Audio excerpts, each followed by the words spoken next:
তো আমার হাঁসের মাংস একদম রেডি হয়ে গেছে।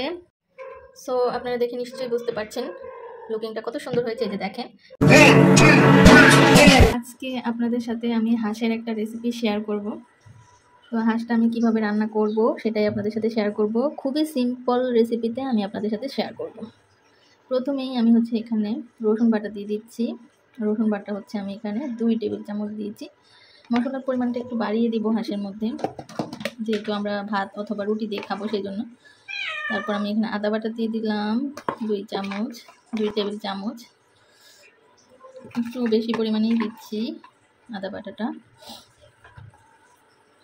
তারপর এখানে আমি হলুদের গুঁড়ো দিয়ে দিচ্ছি 4 চামচের একদম ভরে 1 চামচ, আর সামান্য একটু দিলাম। তারপর এখন আমি দিয়ে দিব মরিচের গুঁড়া। মরিচের পরিমাণটা যার যার পছন্দ মতো। আমরা যেহেতু হাঁসের মাংসে একটু ঝাল খেতে পছন্দ করি, সেই জন্য আমি ঝালটা বাড়িয়ে দিচ্ছি। এখানে আমি 2 চা চামচ দিয়ে দিয়েছি, একদম ভরে ভরে দিয়েছি। কিন্তু আমাদের মরিচটা একটু বেশি ঝাল, তাই আমি 2 চামচ দিয়েছি। আপনারা চাইলে আরও বেশি করে দিতে পারবেন। আর এই যে এখন দিয়ে দিচ্ছি আমি ধনে গুঁড়া আমি 1.5 চা চামচের মতো দিয়েছি। তারপর দিয়ে দিচ্ছি স্বাদ মতো লবণ। লবণটা পরে চেক করে আবার দিব। লবণ যদি বেশি হয়ে যায় তাহলে কিন্তু তরকারিটা খেতে ভালো লাগবে না, তাই বুঝে শুনে লবণটা দিতে হবে। তারপর দিয়ে দিচ্ছি এখানে জিরার গুঁড়া এখানে আমি 1 টেবিল চামচ দিয়েছি। রান্নার শেষে আমি আরও দেবো, সেজন্য এখন কম দিয়েছি। এখন সব মশলা আমি দিয়েছি। এখন আমি ভালোভাবে হাত দিয়ে মাখিয়ে 10 মিনিটের জন্য ম্যারিনেট করে রেখে দেব। তো এখন আমি ভালোভাবে মাখাবো হাঁসটাকে। তো মাখিয়ে তারপর আবারও আপনাদেরকে দেখাবো। আমি একদম ভালোভাবে মাখিয়ে নিয়েছি। প্রত্যেকটা মাংসের পিসে ভালোভাবে মশলা ঢুকে গিয়েছে। আর আরেকটা কথা বলতে আমি ভুলে গিয়েছি, সেটা অনেক সময় দেখা যায় হাঁসে একটা আইসটা গন্ধ থাকে। সেটা যদি আপনারা পছন্দ না করেন তাহলে হাঁসটাকে লবণ পানিতে লেবুর রস দিয়ে প্রায় আধা ঘন্টার মতো ভিজিয়ে রাখবেন, তাহলে দেখবেন যে আর কোনো আইসটা গন্ধ করবে না। আর আমাদের হাঁসটা একদম দেশি হাঁস। আমি লবণ পানিতে ভিজিয়ে রেখেছিলাম কিছুক্ষণ। তো দেশি হাঁসে কিন্তু ততটা গন্ধ থাকে না। তো এই কথাটা আমি আপনাদেরকে বলে রাখলাম। আর হাঁসটাকে কিন্তু আমি আগে খুব ভালোভাবে পরিষ্কার করে ধুয়ে নিয়েছি। হাঁস কিন্তু অবশ্যই ভালোভাবে ধুয়ে নিতে হবে, অনেক পশম থাকে হাঁসের গায়ে। ভালোভাবে বেছে পরিষ্কার করে নিতে হবে। আর এখানে হাঁসের সম্পূর্ণ অংশটাই আমি নিয়েছি, পা, তারপর মাথা, সব কিছু নিয়েছি, চামড়া। আজকে আমি হাঁসের মাংসটা প্রেশার কুকারে রান্না করব, কারণ প্রেশার কুকারে রান্না করলে আমার কাছে অনেক বেশি টেস্টি লাগে। সবার কাছেই টেস্টি লাগে আর খুব সহজেই সিদ্ধ হয়ে যায়, সময়ও অল্প লাগে। তো আপনারা একদিন ট্রাই করবেন অবশ্যই প্রেশার কুকারে, আশা করছি আপনাদের কাছে ভালো লাগবে। তো আমি এখানে এই যে প্রায় 2 কাপের মতো পেঁয়াজ নিয়েছি। পেঁয়াজের পরিমাণটা একটু বেশি নিতে হবে, তাহলে কিন্তু হাঁসের মাংসের গ্রেভিটা অনেক বেশি টেস্টি হবে। তেজপাতা নিয়েছি 3টা, মাঝখানে একটু চিড়ে দিয়েছি। এখানে 7-8টার মতো এলাচি নিয়েছি। দারচিনি নিয়েছি প্রায় 5-6 টুকরো, আর এখানে আছে লবঙ্গ 4-5টা। এখন আমি চুলাটা অন করে দিব। তো এখন সব কিছু মিশিয়ে নিচ্ছি, আর এখন তেল দিয়ে দিব। আর তেলের পরিমাণটা অবশ্যই একটু বুঝে দিতে হবে, কারণ হাঁসের মাংস থেকে কিন্তু অনেকটা তেল উঠে আসে। তো আমি তেলের পরিমাণটা একটু কমিয়ে দিব, খুব বেশি দিব না। এখন আমি পেঁয়াজটাকে একদম বেরেস্তার মতো করে ভেজে নেব। সবগুলো মশলাই আমি ভালোভাবে ভেজে নেব। পেঁয়াজটাকে আমি একদম বেরেস্তার মতো করে ভেজে নিয়েছি। আর এখন হাঁসের মাংসটা দিয়ে দিব এর মধ্যে। মশলাটা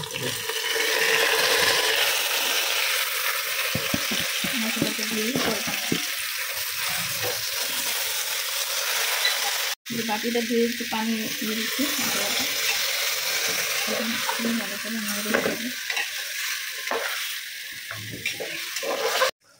তো এখন আমি হাঁসটাকে প্রায় 10 থেকে 15 মিনিট শুধু কষাতেই থাকবো। হাঁসটা যত কষাবো ততই কিন্তু রান্নাটা টেস্টি হবে। আর এই যে হাঁসটা কষাতে কষাতে অন্যদিকে আমি হাঁসের জন্য একটা স্পেশাল মশলা তৈরি করে ফেলবো। তো হাঁসটা এদিকে কষতে থাকুক, একটু পরপর এসে নাড়াচাড়া করে দিয়ে যাব। এখানে আমি হাঁসের মাংসের জন্য একটা স্পেশাল মশলা তৈরি করছি, মানে আমার রেসিপিতে আর কি। তো আমি এখানে একটা তেজপাতা নিয়েছি, মাঝখানে একটু চিড়ে নিয়েছি, আর এখানে 4 টুকরো দারচিনি নিয়েছি, এই যে 1 ইঞ্চি করে সাইজের। আর এখানে 7টার মতো এলাচ নিয়েছি, লবঙ্গ নিয়েছি 4টা। এখানে সামান্য একটু, আপনারা দেখে নিশ্চয়ই বুঝতে পারছেন, সামান্য একটু জয়ফল নিয়েছি, আর এই যে সামান্য একটু জয়ত্রী নিয়েছি। এগুলো সামান্য নেওয়ার কারণ এগুলোর কিন্তু অনেক কড়া একটা টেস্ট থাকে, বেশি দিলে কিন্তু আবার ভালো লাগবে না। তো এখন আমি এই মশলাগুলোকে ব্লেন্ডার করে নিব, গুঁড়ো করে নিব।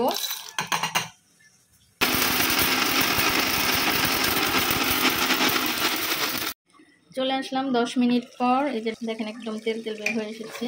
তা মাঝে মধ্যে কিন্তু আমি এসে নেড়ে দিয়েছিলাম, 10 মিনিটের মধ্যে কিন্তু 2-3 বার এসে নেড়ে দিয়েছি। এবার নেড়ে দিয়ে দিচ্ছি, আরও 10 মিনিটের মতো কষাবো। এখন আমি একটা টমেটো দিয়ে দিচ্ছি এখানে, এরকম ছোটো ছোটো পিস করা, গলেই যাবে। আর টমেটোটা একদম অপশনাল। আর এখানে আমি আরও কিছুটা কাঁচা পেঁয়াজ দিয়ে দিচ্ছি। পেঁয়াজের পরিমাণটা বেশি দিলে গ্রেভিটা বেশি হয়। আর এটা আমি একটু গ্রেভিটা বেশি রাখার জন্যই দিচ্ছি, কারণ রুটি দিয়ে খাবো, ভাত দিয়ে খাবো, সেজন্য। এখন হচ্ছে আমি আবারও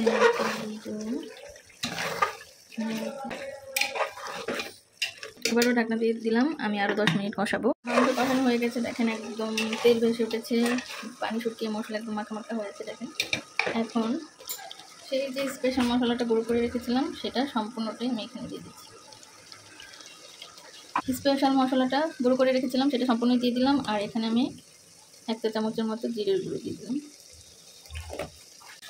মাংসটা সিদ্ধ হবে এবং মাখো মাখো একটা ঝোল থাকবে, সেই অনুযায়ী এখন আমি হচ্ছে পানি দিয়ে দিব। আপনারা চাইলে এখানে গরম পানিও দিতে পারেন। আমি এখানে 1 কাপ পানি দিয়েছি, আরও হাফ কাপ পানি দিব।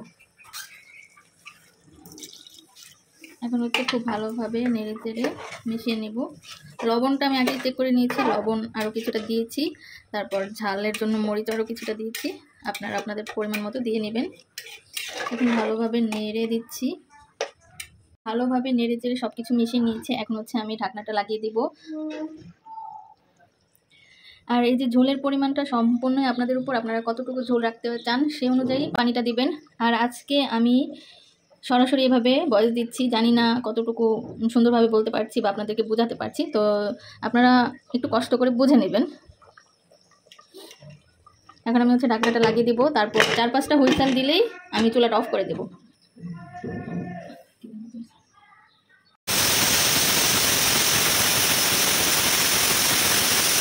তো আমার হাঁসের মাংস একদম রেডি হয়ে গেছে।